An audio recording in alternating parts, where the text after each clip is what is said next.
कभी कभी जिंदगी की सबसे बड़ी गलती होती है किसी पर आंख बंद करके भरोसा करना। एक मुस्कुराती हुई लड़की जिसके चेहरे पर हमेशा हंसी रहती थी, जिसकी आंखों में सपने थे, वो सपने जिन्हें अब कोई पूरा नहीं करेगा। 31 दिसंबर 2020 की रात, हर जगह खुशियां थीं, म्यूजिक था और एक नए साल की तैयारी। लेकिन मुंबई के एक कोने में एक बिल्डिंग के अंदर एक कहानी ऐसी भी थी जो खुशी से नहीं, चीख से खत्म हुई। ये कहानी है जाह्नवी कुकरेजा की, एक मासूम जो पार्टी में गई थी जश्न मनाने, लेकिन सुबह मिली सीढ़ियों के बीच खामोश, ठंडी और उसके साथ सिर्फ रह गया सवाल कि आखिर उस रात हुआ क्या था। नमस्कार दोस्तों, मैं हूं धनुष राजपूत। आपका स्वागत है हिडन ट्रुथ चैनल पर। आप देख रहे हैं जाह्नवी कुकरेजा केस। ये घटना मुंबई के खार वेस्ट इलाके की है, एक शांत, महंगा और पॉश एरिया जहां जिंदगी तेज चलती है लेकिन सब कुछ सलीके से दिखता है। दिन था 31 दिसंबर 2020, जब हर कोई पुराने साल को अलविदा कह रहा था और नए साल का स्वागत तैयारियों से कर रहा था। जाह्नवी कुकरेजा 19 साल की एक कॉलेज स्टूडेंट, एक ऐसी लड़की थी जो हर किसी को अपनी मासूमियत से जीत लेती थी। उसके दोस्तों के अनुसार वो जिंदा दिल थी, हंसना, बात करना और सबको साथ रखना, यही उसका स्वभाव था। लेकिन उस रात वो पहुंची अपने दोस्तों के साथ न्यू ईयर्स ईव पार्टी में, जहां सब कुछ सामान्य लग रहा था लेकिन भीतर कुछ उथल पुथल होने वाली थी। जाह्नवी मुंबई के एक मध्यम वर्गीय परिवार से थी। माँ पापा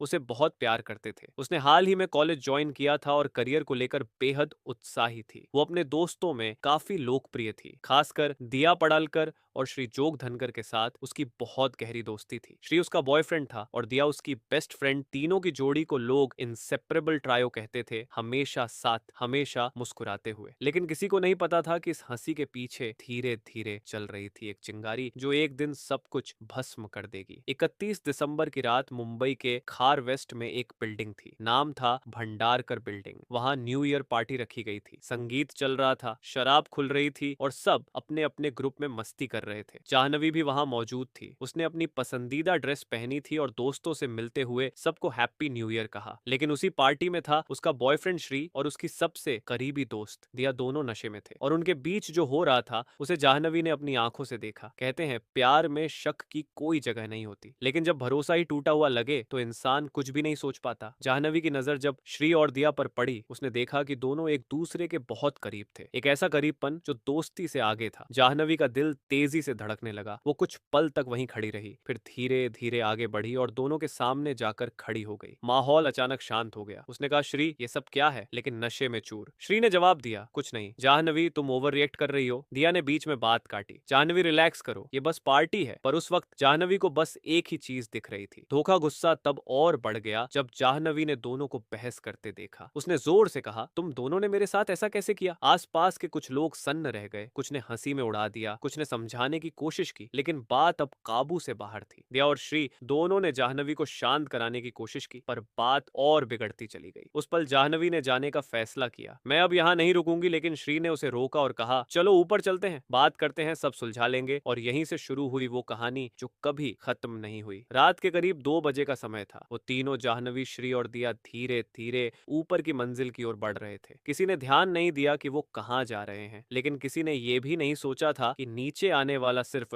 2 में से कोई एक ही बचेगा, जाह्नवी, श्री और दिया। अब बिल्डिंग की तीसरी मंजिल पर थे। माहौल भारी था, नशा, गुस्सा और डर सब कुछ मिलकर हवा में तैर रहा था। जाह्नवी ने पूछा, तुम दोनों ने मेरे साथ ऐसा क्यों किया? लेकिन श्री ने बस शरक किया और कहा, कुछ नहीं, तुम ओवर रिएक्ट कर रही हो। दिया ने बीच में आकर कहा, जाह्नवी रिलैक्स करो, ये पार्टी है, सब ठीक है। लेकिन जाह्नवी का दिल तेजी से धड़क रहा था। उसे यकीन था कि ये सिर्फ बहाना नहीं था। बहस बढ़ती चली गई। शब्द अब सिर्फ शब्द नहीं रहे थे, वो अब धक्का मुक्की की ओर बढ़ रहे थे। आसपास के लोग सुन सकते थे अगर आवाजें और तेज होती, पर संगीत और हंसी ने हर चीख को दबा रखा था। झगड़ा इस कदर बढ़ गया कि जाह्नवी ने वहां से हटने का फैसला किया। मुझे अब और नहीं रुकेगा। पर श्री ने उसे रोकने की कोशिश की, ऊपर चलो, सब सुलझा लेंगे। और वही फैसला कहानी को एक भयानक मोड़ पर ले गया। तीनों अब बिल्डिंग की चौथी मंजिल की ओर बढ़ रहे थे। सीढ़ियां लंबी और सुनसान थीं। हर कदम पर जाह्नवी की धड़कन तेज होती जा रही थी। उसने देखा कि दिया और श्री एक दूसरे के करीब करीब हैं। दिल में गुस्सा, आंखों में आंसू, और अचानक दिया ने कहा, चलो इस बात को यहीं खत्म कर देते हैं। जाह्नवी ने सवाल किया, कहाँ ले जाओगे? मुझ पर जवाब नहीं आया। सीढ़ियों की खामोशी अब डरावनी लग रही थी। हर कदम के साथ हवा और भी भारी होती जा रही थी, और यही वह पल था जब सब कुछ नियंत्रण से बाहर हो गया। जाह्नवी, जो खुद को संभालने की कोशिश कर रही थी, अचानक पाया कि उसका हाथ किसी ने पकड़ लिया। वह घबराई, पीछे हटना चाही, लेकिन दोनों ने उसे रोका। कुछ देर तक धक्का मुक्की हुई, शब्दों के बजाय अब हाथों की भाषा थी। और फिर वही पल जब जाह्नवी की दुनिया बदल गई। उसने महसूस किया कि वह गिर रही है। नीचे की ओर तेजी से गिरने की आवाज नहीं थी, बस एक सन्नाटा और उसके दिल की धड़कन का तेजपन। कुछ लोग कहते हैं कि नशे में होने की वजह से दोनों ने उसे पकड़ने की बजाय दबा दिया। कुछ का कहना है कि यह पूरी तरह योजना के तहत किया गया। पर एक बात स्पष्ट है, गिरने के बाद जाह्नवी खुद को संभाल नहीं सकी, और नीचे पहुंचते ही उसका शरीर स्थिर हो गया। सुबह हुई और मुंबई के खार इलाके की बिल्डिंग के ग्राउंड फ्लोर पर जाह्नवी का शव पड़ा था। कपड़े, चोटें और खून की निशानियां, सब कुछ उसकी दर्दनाक रात की कहानी बता रही थी। पहचान उसके कपड़ों और आईडी कार्ड से हुई। माता पिता का शोक, और आस-पास के लोग सन्न रह गए। पुलिस ने तुरंत जांच शुरू की, और जांच ने शकी सुई सीधे उनके दो दोस्तों पर मोड़ दी। श्रीजोग धनकर और दिया पड़ालकर। जांच अधिकारियों ने देखा कि दोनों नशे में थे। कुछ ने कहा कि उन्होंने जानबूझकर जाह्नवी को चोट पहुंचाई। कुछ का कहना है कि ये एक हादसा था। गवाहों की बातें, मोबाइल लोकेशन और सीसीटीवी फुटेज, सब ने एक ही सवाल खड़ा कर दिया, क्यों हुई यह घटना? पुलिस ने दोनों से पूछताछ की। श्री और दिया ने एक दूसरे पर आरोप लगाए, लेकिन धीरे धीरे सच सामने आने लगा। यही वह पल था जब कहानी ने कोर्ट और मीडिया में हेडलाइंस बनाना शुरू किया। मुंबई की सड़कों पर चर्चाएं फैल गईं। हर चैनल,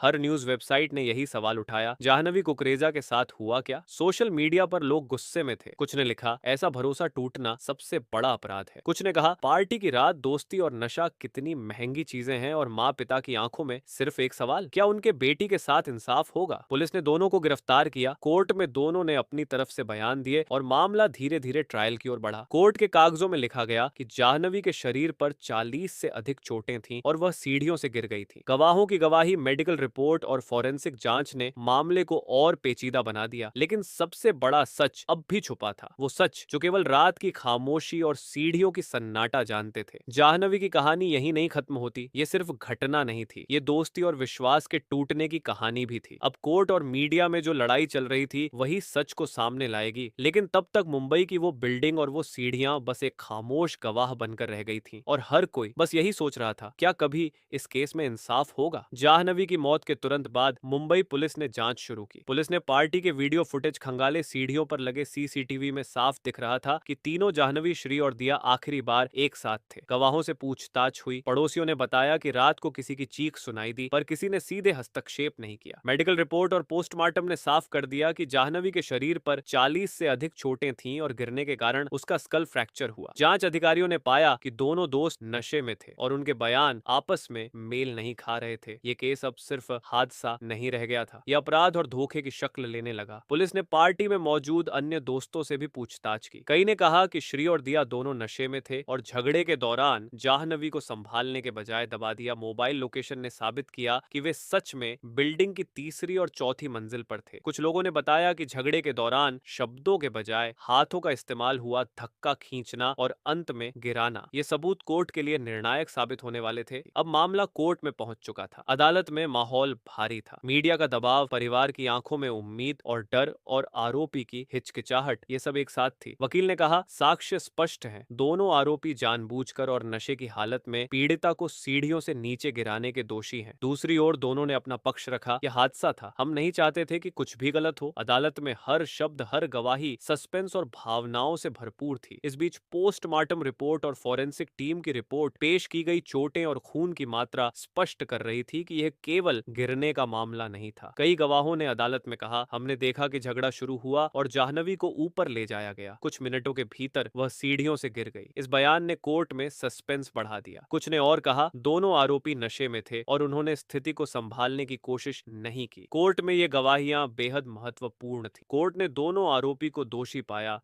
सजा सुनाते हुए जज ने कहा, आप दोनों ने विश्वासघात किया, दोस्ती और भरोसे का लाभ लिया, और एक निर्दोष की जिंदगी खतरे में डाल दी। न्याय की दृष्टि से यह केवल एक सजा नहीं, बल्कि समाज के लिए संदेश है कि भरोसा टूटने पर उसका परिणाम गंभीर हो सकता है।